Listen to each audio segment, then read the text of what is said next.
tababarkan uu socday muddo 2 cisho oo lagu baranayay qorshaha siyaasadda xasilinta gobolka Banaadir isla markaana ay ka qayb galeen mas'uuliyiin ka socotay degmooyinka ayaa maanta soo xiray gudoomiyaha gobolka Banaadir ahna duqa magaalada Muqdisho mudane Cabdiraxmaan Cumar Cusmaan Injineeriso iyadoo ay goobjoog ka ahaayeen xubno ka socday AMISOM.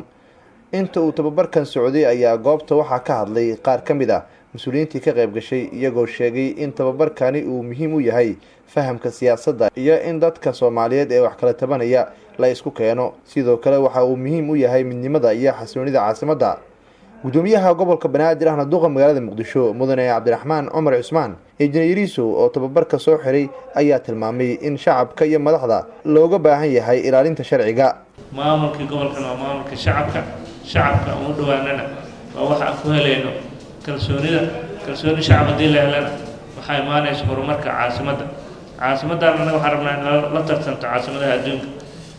arrimaha kale oo idinkan aad ugu dhawaajiseen oo ah xagga kala sareynta sharciga inaysan aada amni kaliya ahaanino shacabkiina kaalin ka qaataan ama ha noqoto darisayntii ama ha noqoto wax loo yaqaan community policing oo ah in shacabku ayaga amnigiisa gacanta ku qabsadaan. iyadana waa arrin kale oo runtii ahmiyad leh. waxay keenaysaa in degmadii iyo waaxdii iyo fallarkii iyo laantiiba wixii hay-adii loo dhiso inay ayaga gacanta ku qabsanayaan inay ayaga lahaanayaan. annagana waxaan rabna waxaa waaye wax loo socdo doorasho hal qof iyo hal cod ah si loo gaarana inay ahmiyad leedahay.